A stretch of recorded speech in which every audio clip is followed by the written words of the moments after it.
Thanks for tuning in. I'm Jeff Merritt, and you're watching Cox Connections only on Cox 9.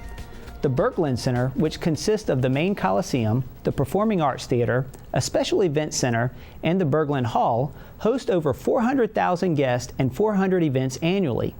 It's home to major concerts such as Jason Aldean, Zac Brown Band, and Elton John, family shows such as Disney Live, Harlem Globetrotters, and Cirque du Soleil, plus high school graduations, craft shows, and other trade shows and expos. In 2015, it was announced that professional hockey would be returning to Roanoke in the fall of 2016. The Berglund Center General Manager, Robyn Schon, joins me now to talk about it.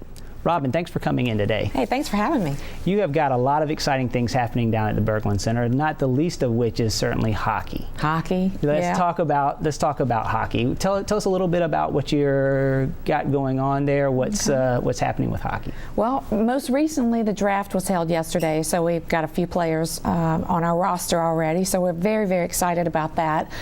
Sam Fitorek was announced a couple weeks ago as being our coach, and so he's busy scrambling trying to put a team together.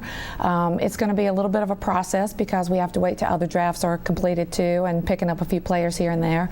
And a couple weeks ago at the Strawberry Festival, we introduced our new mascot. Very cool looking dog, a rail yard dog. So those are the most recent things that we've had happen. Right now the owners are very excited to keep going. They're ambassadors for this team. They're out there hitting the pavement every day, telling people about the team coming, trying to sell more season tickets. Our goal was about 400 tickets when we announced this back in November. We are a little bit over 800 now. So we may very well hit 1,000 season tickets our first season back in Roanoke. So we're a lot of great things happening with that team. I love the logo, I love the name, I love the mascot, I love the owners. It's just really fresh and exciting to think that they're going to be coming back in just, 5 short months. So tell us, why now? I mean, obviously there was a hockey team before, there wasn't for a while, now we're bringing it back. What makes now the right time to do this? Well, patience has never been one of my better virtues, but seeing the history of hockey and knowing what we can do here in Roanoke, knowing how fans really love the game. After the Express left in 2004-05, it left a void with all of us who love that sport. Mm-hmm. And then we ventured out and tried a different league because the ECHL at that point became too unaffordable for everybody. The UHL didn't last very long, and the owners of that team obviously didn't pan out. They were absentee owners, and there were a lot of dynamics there that just did not work for Roanoke. Most specifically for fans, the ticket prices were way too high. So, after they left in 2006, I had to take an inventory of what does it take to make a successful minor league professional team.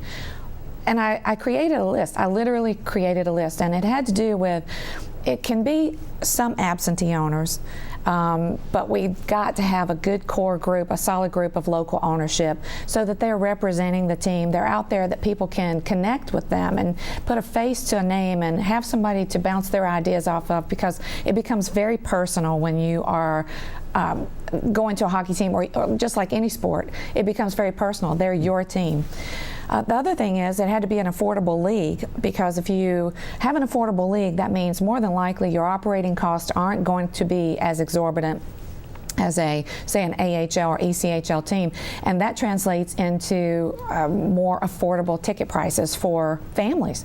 And really the sport is about families. As you see with the Salem Red Sox, it's so much fun to go to a Red Sox game. We want that same thing at a hockey game. I guess one of the most critical points is you got to have enough capital money invested in a team to make sure that you're going to be okay for the first couple of years if you're still trying to get corporate sponsors and you're still trying to build that fan base. The people that we're working with actually did do all of the homework. They brought everything to the table.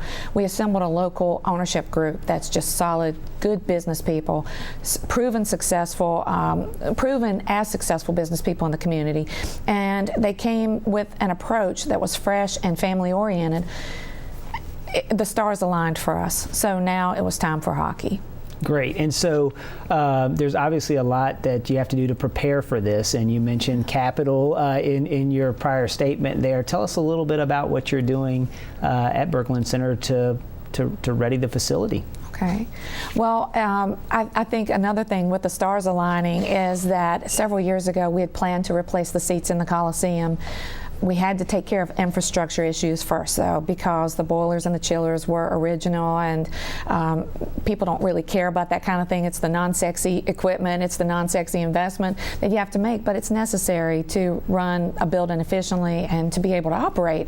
So we addressed those things, and finally we got to the place where we were going to replace the seats in the Coliseum, and at the same time we had this opportunity with hockey.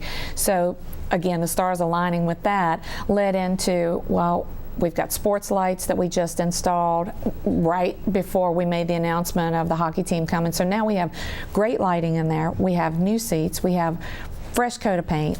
We are installing handrails right now for the first time in the building's 45-year history.